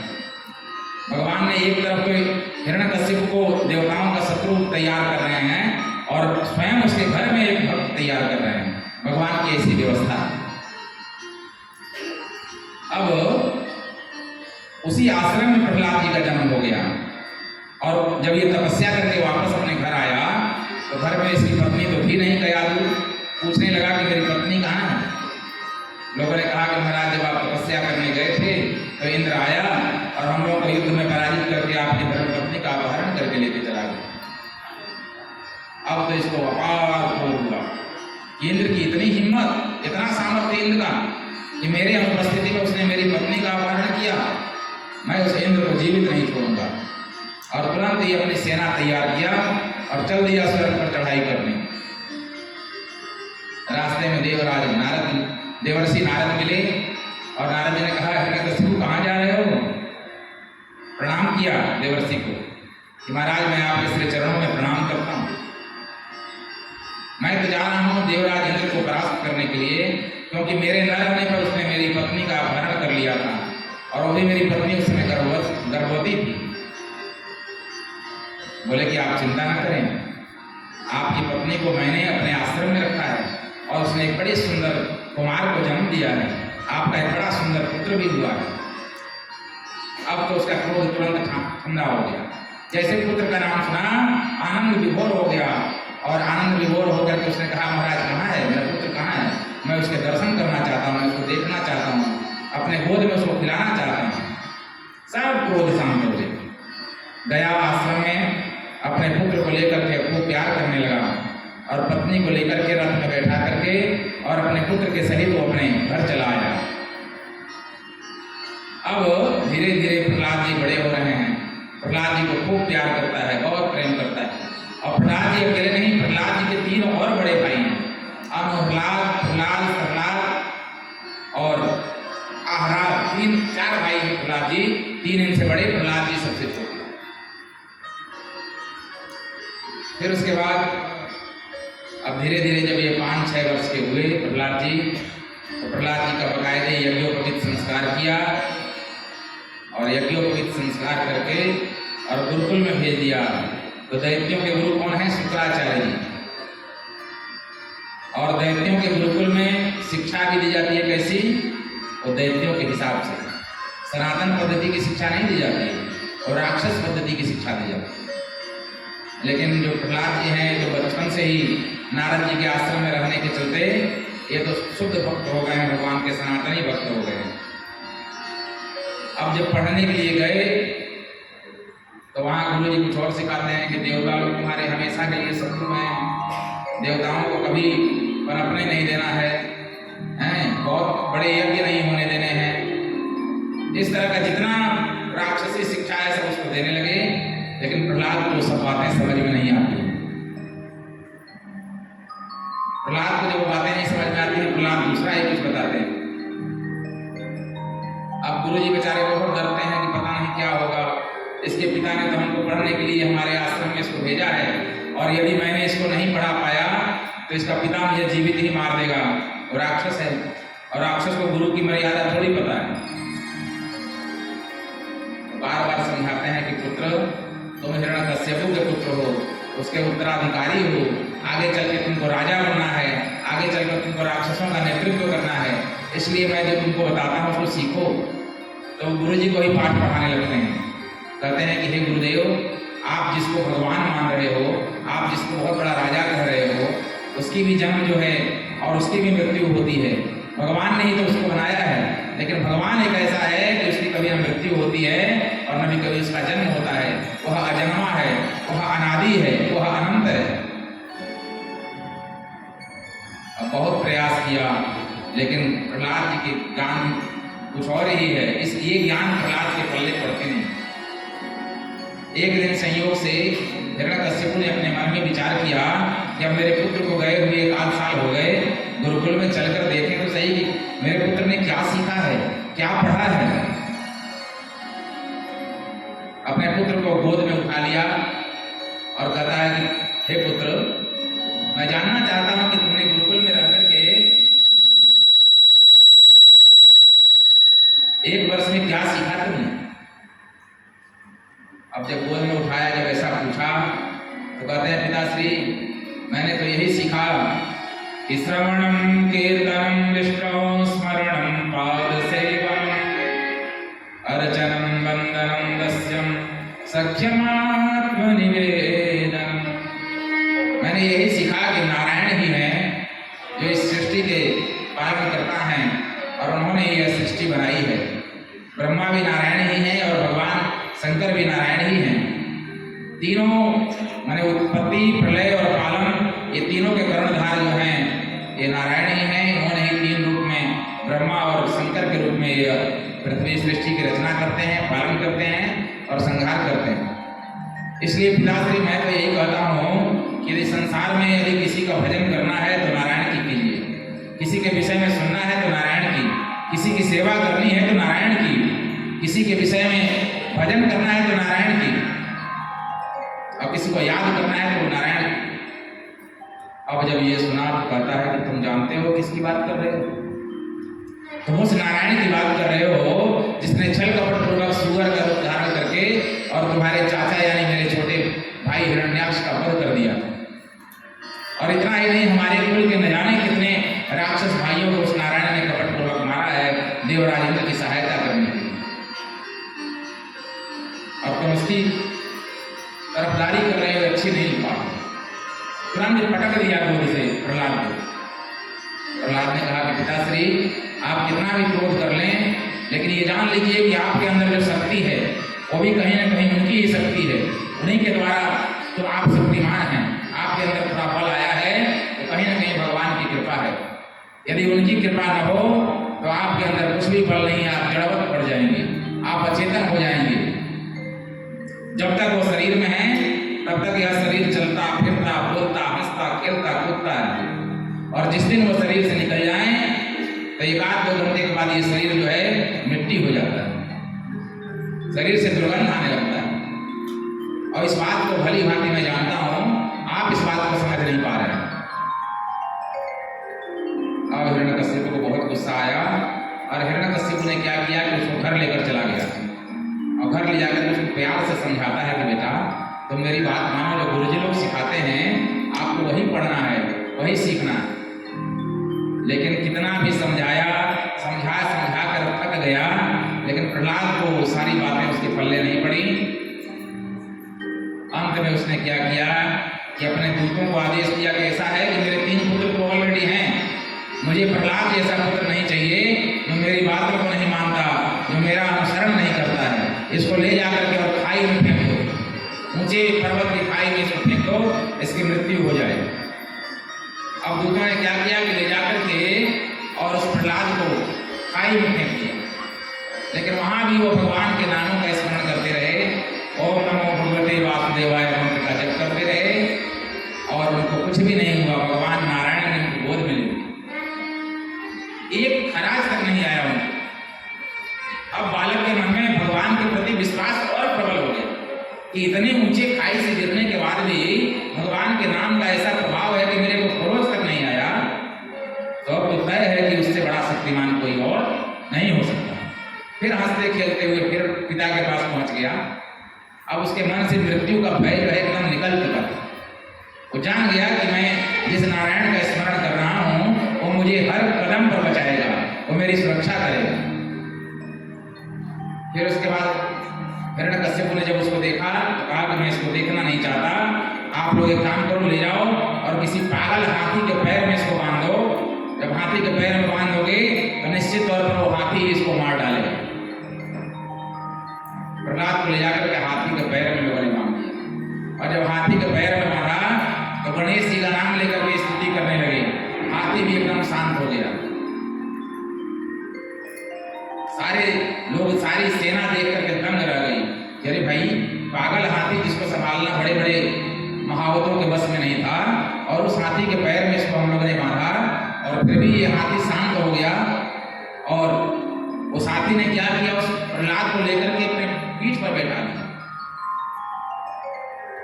अब हिरण्यकश्यप परेशान है, क्या करें, कुछ समझ में नहीं आता। इसको मारने का भरपूर प्रयास करते हैं, लेकिन ये मरता नहीं। फिर बोले एक काम करो, तुम लोग एक कुआं में जिसमें खाली विषधर सर्प हों, उसमें उस कुआं में ले जाकर के इसको डालो। अब बड़े बड़े विषधर सर्प हैं, उस विषधर सर्प के कुआं में ले जाकर के प्रहलाद को डाल दिया। तो वहां भगवान शंकर का ध्यान करने लगे कि प्रभु आप मेरी सुरक्षा कीजिए। तो सारे सर्प जो हैं उसको काट ही नहीं रहे हैं, उन सर्पों से खेल रहा है। सब लोग देखकर आश्चर्य में पड़े हैं कि भाई ये कैसा दिव्य पुरुष है, कैसी शक्ति इसके पास है। कि इसको कितना भी हम लोग मारने का प्रयास करते हैं, जहाँ भी रखते हैं, न इसको डर लगता है, न ये मरता है, न इसको कोई जानवर कुछ करता है। अब सब जाकर हिरण्यकश्यप से कहे महाराज उसको तो एक सर्प ने भी नहीं काटा, वो सर्पों को लेकर खेल रहा है। अभी आश्चर्य में है। तब तक उसकी जो बहन थी होलिका, वो आई हाथ जोड़ के कहती है भैया मेरे को ब्रह्मा जी से एक वरदान प्राप्त है कि यदि मैं आग में बैठ भी जाऊं तो मैं जलूंगा नहीं। ब्रह्मा जी ने मुझे एक चादर दे रखा है और कहा कि इसको ओढ़ करके जब तुम आग में बैठोगी तो तुमको यह आग जलाएगी नहीं। तो मैं आपसे कहती हूँ जब आपका ये विरोधी है, आप इसे मारना ही चाहते हो, तो मैं आपकी सहायता कर सकती हूँ। बोले करो। अब तुरंत ही लकड़ी की चिता तैयार की गई और चिता तैयार करके और उसमें जो होलिका थी उसकी बहन, उसने प्रहलाद को लेकर के बैठ गई। खुद तो उसने चादर समेट करके ओढ़ दिया और प्रहलाद को बिना चादर के ही उसमें आग में बैठ गई। आग लगा दी गई चिता में, चिता धूम धूम करके जलने लगी और प्रहलाद जो है उसी में बैठ करके गोद में ओम नमो भगवते वासुदेवाय यही मंत्र का जप करने लगे। भगवान की ऐसी प्रेरणा हुई कि इतनी तेज हवा चली कि होलिका के शरीर से वो चद्दर उड़ करके बाहर चला गया। होलिका का शरीर तो जल करके भस्म हो गया और प्रहलाद जी वैसे ही जैसे किसी बर्फ से बाहर निकल करके आए हों। एक जगह कोई फफोला भी नहीं पड़ा, उनको उस अग्नि ने कुछ भी नहीं किया। अग्नि शांत हो गई। प्रहलाद भगवान नारायण का नाम लेते हुए उस अग्नि से बाहर आए। अब तो हिरण्यकश्यप बहुत परेशान है कि मेरी बहन भी इसको मारने के चक्कर में मृत्यु को प्राप्त हो गई और मैंने लाख कोशिश किया इसको मारने का, लेकिन ये मरा नहीं। न जाने कौन सी शक्ति इसकी रक्षा कर रही है। अब उसको पकड़ कर लाया अपने राजभवन में पकड़ कर लाया और कहा कि मैं देखना चाहता हूं कि ऐसी कौन सी शक्ति है, ऐसी कौन सी शक्ति है जिसके बल पर तुम बढ़ते जा रहे हो। मैंने तुमको मारने के लाख उपाय किए, लेकिन फिर भी उन उपायों के द्वारा तुम मारे नहीं जा रहे हो, तो निश्चित तौर पर तुम्हारी कोई सुरक्षा कर रहा है, कोई दिव्य शक्ति है जो तुमको बचा रहा है। तो मैं जानना चाहता हूँ कि आखिर वो शक्ति कौन है। प्रहलाद जी ने कहा पिताश्री मैं आपसे न जाने कितने दिनों से कह रहा हूँ कि मेरे नारायण ही सर्वशक्तिमान हैं और उन्हीं की शक्ति से सारे लोग शक्तिमान होते हैं। मैं तो आपसे बार बार कहता हूँ कि उनसे बड़ा कोई शक्तिशाली इस संसार में है ही नहीं। बोले कि अच्छा तो ये बताओ है कहाँ? वो कहाँ है? बोले कि वो तो सब जगह है, आप में भी है, मेरे में भी है, आपकी इस तलवार में भी है, आपकी इस गदा में भी है, ये जो खड़ा खंभा है इसमें भी है। बोले कि अच्छा न केवलम में भवतश्च राजन् सर्वै बलम बलिनां च परेषां परे परे में स्थिर जंगमाये ब्रह्मादयो येन वसं प्रणीता। सारे ब्रह्मा विष्णु महेश जितने भी देवी देवता जो भी चर अचर प्राणी जितने दिखाई दे रहे हैं वो सबके अंदर विराजमान है। बोले कि अच्छा तब तो मैं आज ही इस खंभे को तोड़ूंगा और मैं देखना चाहता हूं कि वो तुम्हारा विष्णु जो परम शक्तिशाली है, जो तुम्हारी रक्षा कर रहा है, मैं देखना चाहता हूं कि वो कितना शक्तिशाली है। आज मैं उसको अभी तुम्हारे सामने मृत्यु के घाट उतार दूंगा और जब वो मृत्यु के घाट उतर जाएगा तब तक तुमको मेरे बल का विश्वास होगा। बोले कि हाँ पिताश्री आप देख सकते हैं, कोई दिक्कत नहीं। अब भगवान ने सोचा कि मेरे भक्त ने तो मुझे खंभे में बुला ही लिया है और यदि मैं इस खंभे में प्रकट नहीं होता हूँ तो मेरे भक्त की जो लाज है वो मिट जाएगी, मेरे भक्त की जो मान है वो यहीं पर समाप्त हो जाएगा। इसलिए भक्त ने यदि कह दिया है कि मैं खंभे में हूँ तो आज मुझे इस खंभे में प्रकट भी होना है। लेकिन खंभे में प्रकट होने के बाद भी जो ब्रह्मा जी का वरदान है उसका भी मान रखना है। ब्रह्मा जी का वरदान भी विफल नहीं होना चाहिए। तो भगवान ने कहा क्या सोचे क्या करें। तो तुरंत भगवान तो जहाँ सारे लोगों की बुद्धि समाप्त होती है वहां से उनकी बुद्धि शुरू होती है। वो तो बुद्धि के भंडार हैं, ज्ञान नाम अगर गण्यम है। तो भगवान ने तुरंत ही नरसिंह रूप धारण करके उस खंभे में विराजमान हो गए और उसने क्या किया कि तुरंत ही अपना गदा लिया और और गदा से बड़े जोर से चोट दिया। ओम विसंगस्फुरन्तं ग्रहमातुरं हरिः व्यालो यथा सुकुलच्छाब्दतत्तमः वारुर्यया पत्यदरारलीलया नखर्यथा हि करुणो महाविषम। गदा लेके जैसे मारा, इतने तेज से गर्जना किए भगवान, हम खूब जोर से गर्जना हुआ और गदा दो टुकड़े में विभाजित हो गया और उसके अंदर से भगवान नरसिंह प्रकट हो गए। बोले नरसिंह भगवान की जय, भक्तराज प्रहलाद की जय। नरसिंह भगवान प्रकट हो गए और नरसिंह भगवान ने उस हिरण्यकश्यप से युद्ध करना प्रारंभ कर दिया। हिरण्यकश्यप भगवान नरसिंह को गदा मारता है, भगवान उसको तमाचे से ही मारते हैं और भगवान को देख कर डर भी रहा है, लेकिन चूंकि उसके अगल बगल उसके सभासद खड़े हैं तो ये प्रदर्शित नहीं कर रहा है कि मुझे डर लग रहा है। अंदर से डरा हुआ है लेकिन सामने से प्रदर्शन नहीं करना है डरने का, और भगवान से युद्ध करने लगा। युद्ध करते करते और जब धीरे धीरे भगवान ने देखा कि अब सूर्यास्त होने को आया, अब सूर्य डूबने वाले हैं, तो भगवान ने उसको ऐसे पकड़ लिया जैसे कोई गरुड़ जो है, गरुड़ पक्षी किसी सांप को पकड़ लेता है, वैसे भगवान ने उसको पकड़ लिया। तो भगवान ने पकड़ लिया तो भगवान कहते हैं अब तो मैं तुम्हें मार दूंगा। बोले कि नहीं, तुम मुझे नहीं मार सकते। बोले क्यों? मुझे वरदान है ब्रह्मा जी का। बोले क्या वरदान है? बोले कि ना मैं दिन में मरूं ना मैं रात में मरूं। तो भगवान ने कहा कि अच्छा ये बताओ ये दिन है कि रात है? अब तो बेचारा मोचक्का रह गया, ये तो न दिन है न रात है, तो संध्या की बेला। बोले फिर भी आप मुझे मार नहीं पाओगे। बोले क्यों? बोले कि मुझे वरदान है कि न मैं ऊपर मरूं न मैं नीचे मरूं। बोले कि तुमको मैं न ऊपर मारूंगा न नीचे मारूंगा। बोले अच्छा, फिर भी आप मुझे नहीं मार पाओगे। बोले क्यों? बोले कि मुझे वरदान है कि न मैं बाहर मरूं न मैं अंदर मरूं। तो भगवान ने कहा कि अच्छा, तो भगवान को लेकर के और दरवाजे पर चले गए। बोले कि ये बताओ कि ये बाहर है कि अंदर है? बोले कि ये तो न बाहर ही है न अंदर ही है। बोले अब तो मार सकता हूँ? बोले हाँ मार सकते हैं। फिर कहता है कि नहीं नहीं, आप अभी भी मुझे नहीं मार सकते। बोले क्यों? बोले मुझे ब्रह्मा का वरदान है कि न मैं अस्त्र से मरूं और न मैं शस्त्र से मरूं। बोले कि ये नाखून देख रहे हो, इसी नाखून से मैं तुमको मारने वाला हूँ। ये अस्त्र है कि शस्त्र है बताओ? बोले कि नहीं, ये अस्त्र है न शस्त्र। बोले कि एक और वरदान है मुझे। बोले क्या? बोले कि मुझे न जानवर मारे न मुझे आदमी मारे। तो बोले कि मुझे ऊपर से नीचे तक देख लो, मैं आदमी लगता हूँ कि जानवर लगता हूँ। अब तो बेचारा सोच में पड़ गया कि ब्रह्मा की सृष्टि में मैंने बहुत घूमा, लेकिन ऐसा तो मैंने किसी प्राणी को नहीं देखा कि जो आधा सिंह है और आधा मनुष्य है। ऐसा प्राणी तो आज मैं पहली बार देख रहा हूँ। बोले कि जिस ब्रह्मा की सृष्टि की तुम बात कर रहे हो, उस ब्रह्मा को भी तो मैंने ही बनाया है। मेरे ही नाभि से कमल निकला और उस कमल पर ब्रह्मा पैदा हुआ। मैं ब्रह्मा की सृष्टि से परे हूँ। और ऐसा कर करके भगवान ने क्या किया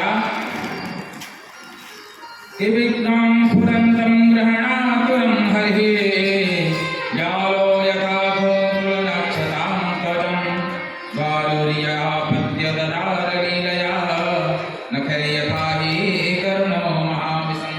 अपने दोनों नाखूनों को ऐसे उसके पेट में घुसाया और उसके पेट को ऐसे फाड़ दिया और फाड़ करके उसका सारा हथौड़ी निकाल कर भगवान ने माथे में लपेट दिया। उससे मछली पर खून लेकर के भगवान ने पी लिया। और भगवान का इतना विकराल स्वरूप है कि देखकर सारे देवता थर थर थर थर कांप रहे हैं। जितने सभासद हैं और डर के मारे थर थर थर कांप रहे हैं। अब सब लोग आए गए, सारे देवता आकर के भगवान को मनाने का प्रयास कर रहे हैं, भगवान के क्रोध को शांत करने का प्रयास कर रहे हैं। सभी लोग प्रार्थना कर रहे हैं। ब्रह्मादयो सुरगणा मुनयोऽथ सिद्धा सत्वैककारं तयो वचसा प्रवाहै नारादितुं पुरुगणैरधुनापि विप्रो किं तोष्टुमर्हति समे हरिरग्रतेज। सारे देवताओं ने बारी बारी से, सारे ऋषि मुनियों ने बारी बारी से भगवान की स्तुति कर ली, लेकिन उसके बाद भी भगवान का क्रोध शांत नहीं हुआ। जब भगवान का क्रोध शांत नहीं हुआ तो धीरे से ब्रह्मा जी ने प्रहलाद को ऐसे इशारा किया कि बेटा अब तुम ही जाओ, तुम ही शांत करो इनको। हम लोगों ने तो पूरा प्रयास कर लिया, इनका क्रोध शांत नहीं हुआ।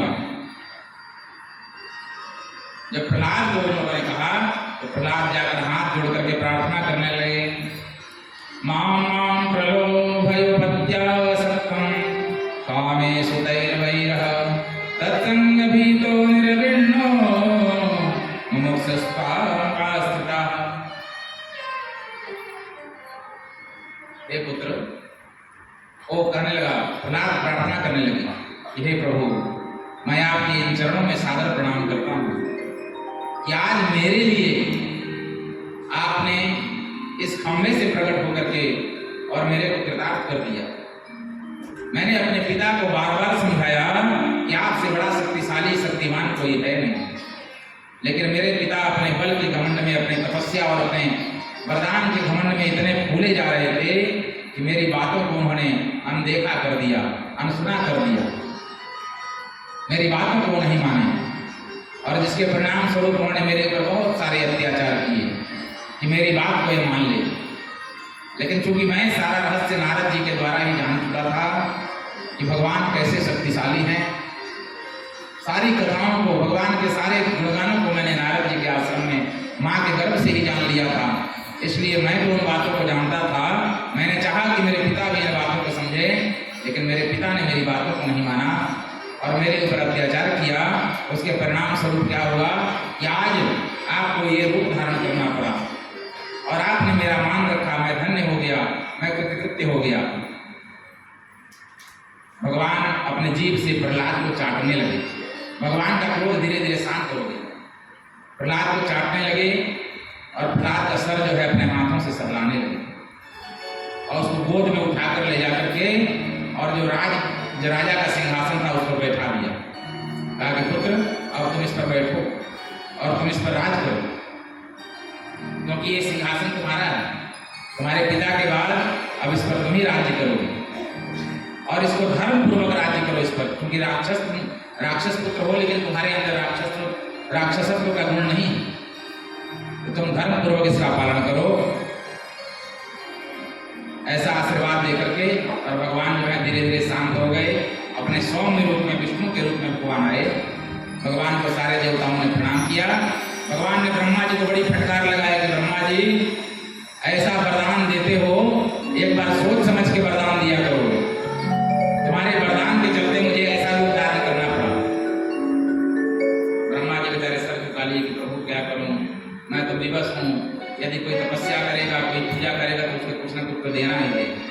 अब उसने इतनी कठोर तपस्या ही की कि मुझे देना पड़ा, मेरे को क्षमा कर दीजिए, आगे से सोच समझ कर दूंगा। बोले कि ठीक है, चलो कोई बात। अब ब्रह्मा जी सब देवताओं को आशीर्वाद दे करके, प्रहलाद को आशीर्वाद दे करके भगवान को चले गए।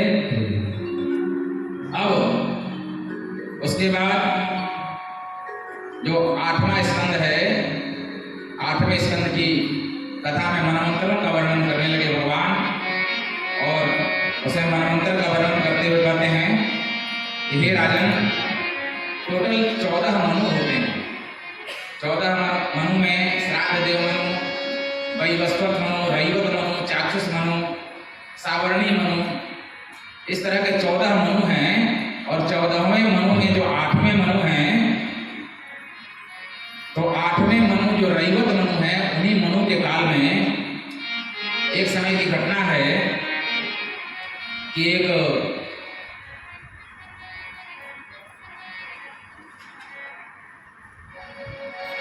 त्रिकूट नाम का पर्वत है और उस त्रिकूट पर्वत पर एक हाथी रहता है और वो हाथी इतना बलशाली है कि उसके अंदर 10,000 हाथी का बल है और उसके बल के प्रभाव ऐसा है कि बड़े बड़े गजराज, बड़े बड़े सिंह जब वो रास्ते से चलता है तो वो लोग उसका रास्ता छोड़ देते हैं। तो हाथी को देख करके सिंह भी अपना रास्ता छोड़ देते हैं, इतना बलशाली है। एक बार की बात है कि यह जो गजराज है, इसको बहुत जोर से प्यास लगी और पानी की तलाश में एक सरोवर में एक गजराज पानी पीने के लिए गया और इसके पीछे पीछे जितने हाथी थे, उसके बच्चे, जो उसकी पत्नियां थी, सब पानी पीने के लिए उसके पीछे पीछे लाइन से एकदम झुंड बना करके चल दिए। जाकर के वह पानी पीने लगा और पानी पीने के बाद उसके मन में ऐसा हुआ कि अब थोड़ा सा स्नान भी कर लिया जाए। जब स्नान करने की बात आई तो सरोवर के अंदर घुस गया। जितने हाथी थे, उसके बच्चे जो थे, सब सरोवर में स्नान करने लगे। और संयोग ऐसा आया कि उस सरोवर में एक बहुत बड़ा ग्राह रहता था। और वह ग्राह जो है, जब उसने देखा कि जो हाथी है स्नान करने के लिए उस पूरे पानी को एकदम गंदा कर दिया, भड़ोड़ भड़ोड़ के पूरा पानी एकदम मैला कर दिया, तो उस ग्राह ने आकर के तुरंत ही उस गज का पैर पकड़ लिया। जब गज का पैर पकड़ लिया, अब उसको तो समझ ही नहीं आ रहा है कि मैं करूं तो क्या करूं। अपने बल का घमंड भी उसको बहुत ज्यादा है कि मैं बहुत बलशाली हूं। तो उसने क्या किया कि भरपूर प्रयास किया, अपना पूरा जितनी शक्ति उसके अंदर है पूरी शक्ति लगा दी कि मैं इसे छुड़ा लूं। लेकिन जितना छुड़ाने का वो प्रयास कर रहा, वो ग्राह उसको उतना ही अंदर पानी, गहरे पानी में उसको खींचता चला गया। जब उसने देखा कि अब मैं भरपूर प्रयास करके भी मैं छूट नहीं पाऊंगा, तो उसने देखा कि सरोवर में एक कमल खिला हुआ है। पहले तो अपने हाथियों जितने साथी थे उसके, उन सबसे कहा कि तुम लोग मेरी सहायता करो, क्योंकि लगता है कि पानी के अंदर किसी बड़े जानवर ने मेरा पैर पकड़ लिया है और मैं बार बार प्रयास कर रहा हूँ कि मैं उससे छुड़ा लूँ, लेकिन मैं छुड़ा नहीं पा रहा हूँ। तो सारे हाथियों ने सूंड में सूंड जोड़ करके और उसको बचाने का पूरा प्रयास किया, लेकिन वो लोग सब पूरा प्रयास करके भी उसको छुड़ा नहीं पाए। ऐसे करते करते शाम हो गई। सब हाथियों ने कहा कि हे गजराज, मैंने आपको छुड़ाने का प्रयास किया, लेकिन हम लोग थक गए हैं और अब हम लोग ये जान गए हैं कि अब आपको हम लोग छुड़ा नहीं पाएंगे। और आपको ऐसा लगता है कि ये ग्राह जो है ये जल में लेकर चला जाएगा, इसलिए हम लोग अब यहाँ से जा रहे हैं। सांसारिक उदाहरण है कि जब व्यक्ति जब बहुत बुरी स्थिति में फंस जाता है तो उसके अपने से अपना जो बहुत घनिष्ठतम होता है वो भी अंतिम में उसका साथ छोड़ता है। यहाँ संसार का उदाहरण दिया है भगवान ने। अब ग्राह ने देखा कि किसी तरह से मेरी जान बचने वाली नहीं है और सरोवर में उसको एक कमल खिला हुआ दिखा, तुरंत सूंड से उसको वो कमल को तोड़ लिया। और कमल को तोड़कर, चूंकि वो तो जानवर है, किसी देवता के विषय में उसको पता नहीं, लेकिन फिर भी कमल के फूल को तोड़ करके कहता है ओम नमो भगवते तस्मै एतच्चिदात्मकं पुरुषाय दिवीजाय प्रणयावहितोहितम्। जो भी इस सृष्टि के मूल देवता हैं, जो भी इस सृष्टि के मूल देवता हैं, वो आकर के इस ग्राह से मेरी रक्षा करें। और ऐसा सोच करके और उस फूल को भगवान के चरणों में अर्पण करके प्रार्थना करने लगा, हे गोविंद हे गोपाल अब तो जीवन हारे। हे गोविंद हे गोपाल अब तो जीवन हारे। हे गोविंद हे गोपाल अब तो जीवन हारे। हे गोविंद हे गोपाल अब तो जीवन हारे।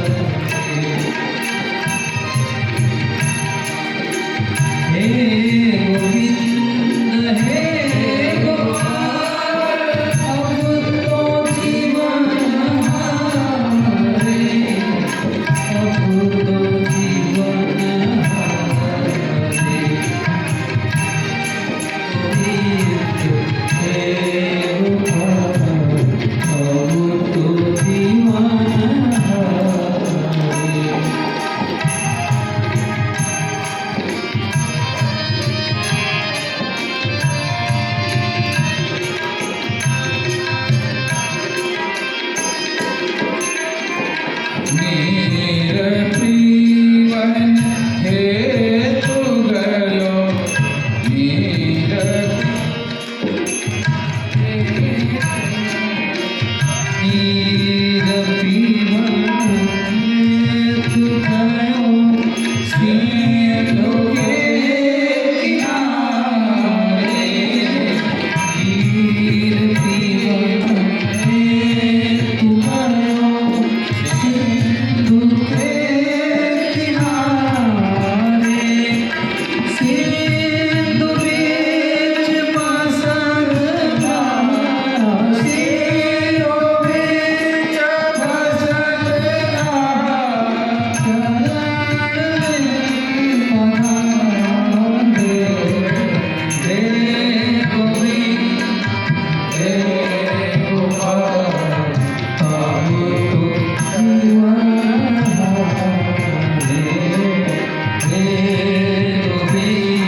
चार